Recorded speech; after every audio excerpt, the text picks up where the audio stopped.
అందరికీ శుభోదయం. ఈరోజు దేవుని వాగ్దానం ఏమనగా ఎఫెసీయులకు రాసిన పత్రిక 3వ అధ్యాయము 19వ వచనము.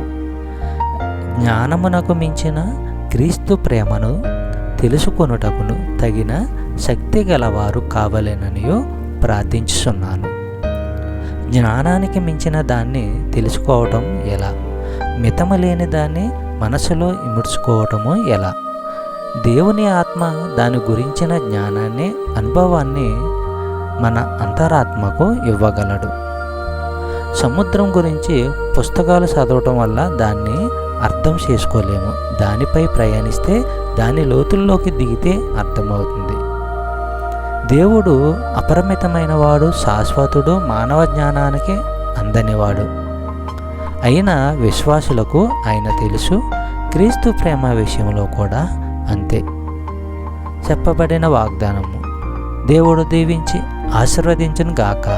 ఆమేన్.